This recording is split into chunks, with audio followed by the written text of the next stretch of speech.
Bahkan Rasulullah berpesan kepada Fatimah, putri kecintaannya, Fatimah, jangan pernah mengandalkan ayahmu nak. Engkau tidak akan masuk surga karena posisimu sebagai anakku.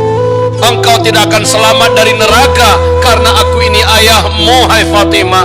Jangan pernah berpikir engkau anakku lalu engkau dapat jaminan di akhirat. Tidak nak. Seseorang nanti akan menjadi penjaga untuk dirinya sendiri, pelindung buat dirinya sendiri. Amalnya, amal.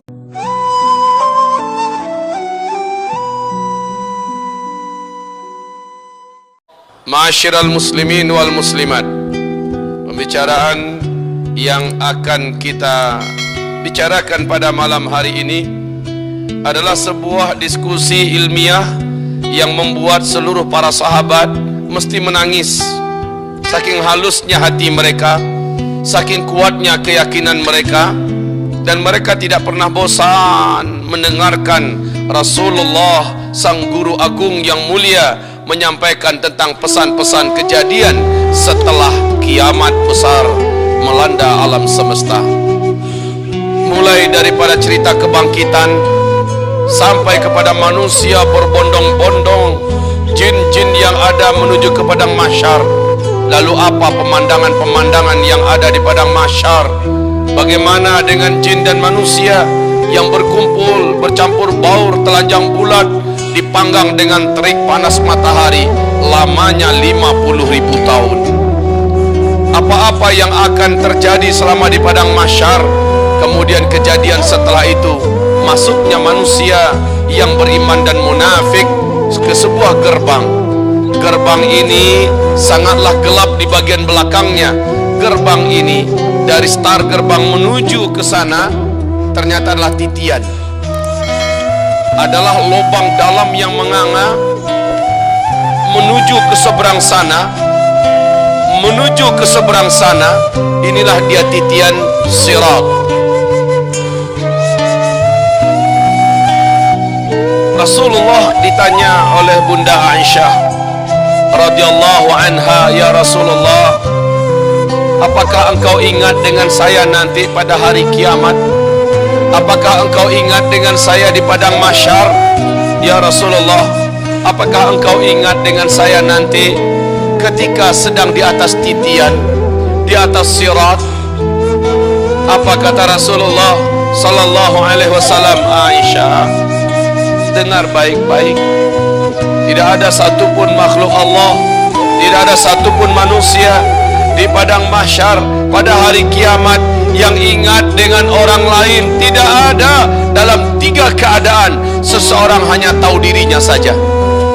Dia tidak peduli dengan siapapun, dia tidak mau ingat dengan siapapun. Kalaupun ketemu dengan orang yang ia cintai dulu di dunia, dia tidak ingin menyapanya, dia tidak ingin berbicara dengannya. Hai Aisyah, ketahuilah 3 keadaan itu, kata Rasulullah sallallahu alaihi wasallam, ketika seseorang sedang dihisab oleh Allah, ketika seseorang sedang ada di mahkamah Allah, maka ia tidak peduli dengan siapapun saja lagi yang ada di bumi. Dia tidak peduli dengan keluarganya, sekalipun orang tuanya, ayahnya, anak kandungnya, kekasih yang paling ia cintai. Yang ia ingat hanya dirinya, apakah dia akan selamat? Yang dia ingat hanya dirinya, apakah dia akan bebas dan lolos? Dia tidak akan ingat orang lain. Itu yang pertama, hai Aisyah. Yang kedua, ketika amalan seseorang akan ditimbang, saat itu jantungnya berdegup-degup, saat itu nafasnya tidak tenang, saat itu jiwanya galau, hatinya penuh dalam ketakutan dan kebimbangan. Bagaimana timbangan saya? Bagaimana timbangan saya? Saat itu seseorang tidak akan peduli dengan orang lain. Aisyah, termasuk saya tidak akan ingat kecuali hanya diri saya. Aisyah, yang ketiga, dan ini puncaknya, ketika seseorang ada di atas titian, ketika seseorang ada di atas sirat, maka saat itu engkau tidak akan pernah ada dalam pikiran. Siapapun manusia tidak akan ingat dengan orang lain kecuali hanya dirinya saja. Ibadah Allah, bahkan Rasulullah berpesan kepada Fatimah, putri kecintaannya, Fatimah, jangan pernah mengandalkan ayahmu nak. Engkau tidak akan masuk surga karena posisimu sebagai anakku. Engkau tidak akan selamat dari neraka karena aku ini ayahmu, hai Fatimah. Jangan pernah berpikir engkau anakku lalu engkau dapat jaminan di akhirat. Tidak nak. Seseorang nanti akan menjadi penjaga untuk dirinya sendiri, pelindung buat dirinya sendiri. Amalnya ibarat Allah yang kami muliakan. Maka dengan ini, apakah pantas anak seorang kiai berbangga-bangga karena ayahnya kiai? Apakah pantas anak orang yang ahli dan sangat taat beribadah bangga-bangga dengan ayahnya sementara dia gimana? Sedangkan Rasulullah, kekasih Allah saja, menyampaikan ini pesan pada putri kandungnya yang tercinta, Fatimah, andalkan dirimu sendiri. Para habib-habib yang mengaku sebagai keturunan Rasulullah juga ingat oleh kalian, walaupun posisi kalian yang mulia sebagai keturunan zuriat Rasulullah sallallahu alaihi wasallam, tidak ada jaminan, karena kata Rasulullah kepada putri kandungnya saja, apalagi yang habib-habib yang jauh dari Rasulullah sallallahu alaihi wasallam. Fatimah lebih jelas pasti, ini Fatimah, kau andalkan dirimu sendiri. Jangan pernah mengharapkan saya ayahmu, jangan pernah mengandalkan saya bapakmu. Masya Allah. Jadi jangan pernah ada yang merasa sangat terhormat karena keturunan Rasulullah. Karena kata Rasulullah, inna awliyaiyal muttaqun. Yang saya anggap sebagai keluarga saya, yang saya anggap sebagai orang-orang yang saya cintai dari ahli keturunan saya adalah yang bertakwa, yang soleh, yang bertakwa. Ibarat Allah tentang padang mahsyar. Saya tadi bertanya kepada panitia, kok langsung loncatnya ke sirat? Bukankah agendanya panjang? Sejak dari kebangkitan, siapa paling pertama bangkit, siapa yang sebelumnya, kemudian bagaimana keadaan-keadaan orang-orang ketika bangkit, bagaimana kondisi dan bentuk para jin-jin dan setan, lalu bagaimana kaum wanita dan laki-laki, bagaimana dan seterusnya. Apa kata panitia? Ustaz, karena yang paling seru tuh kayaknya meniti-titian sirat.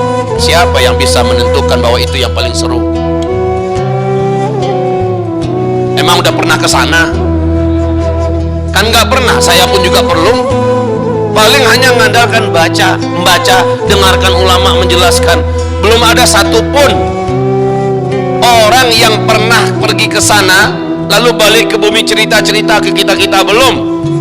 Oleh karena itu, pembahasan ini harusnya runut dan urut.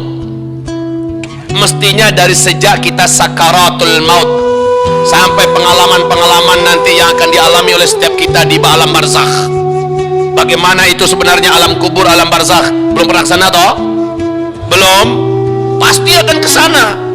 Tapi bagaimana pemandangannya? Apa yang nanti akan disaksikan? Di bawah kita atau di atas? Kalau di bawah jelas disiksa oleh malaikat Munkar dan Nakir sampai hari kiamat. Kalau di atas sambil nunggu kiamat, terompet sangkakala ditiup, berarti tempatnya di salah satu taman di antara taman-taman surga. Nah, apa-apa kejadian di sana, bersama siapa kita di situ nanti? Kan ada pembicaraan tersendiri di situ. Ada babnya tersendiri, kok dilewatin? Ibarat Allah yang kami muliakan, baru kita bicara kehancuran alam semesta, baru kita bicara penciptaan lagi bumi yang baru, langit yang baru, seperti apa padang mahsyar, dan seterusnya sampai kepada timbangan amal. Lihat bagaimana seseorang akan mencari ayahnya nanti. Ketika dia sudah ditimbang, ternyata amalannya kurang satu. Amalannya kurang satu. Allah berfirman, cari tambahan yang satu lagi, maka amalanmu ini saya anggap kamu lebih berat kepada amal soleh. Kamu akan ada peluang untuk selamat. Cari satu lagi. Coba bagaimana seorang anak mencari ayahnya kemana-mana, dia berharap ayahnya bisa membagi satu saja amal solehnya. susah, lama perjalanan, lama mencari, wong banyak manusia itu luar biasa. Sejauh mata memandang terus mencari, ketemu sama ayahnya, memohon-mohon dengan sangat, ya bagilah satu saja amalan ayah, satu aja, mungkin pernah ayah suatu kali sedekah, yang itu bagilah ke saya. Apa kata ayah? Diam lo, gua nggak kenal sama lo, please deh ayah, tolong Ananda. Sambil menangis, sang ayah mengatakan, bisa jadi saya juga kekurangan amal, lalu kemana saya mau cari? Maaf, hari ini saya tidak akan bisa bantu siapapun termasuk ente. Allah, benar kata Rasulullah, orang-orang pada hari itu nanti akan suka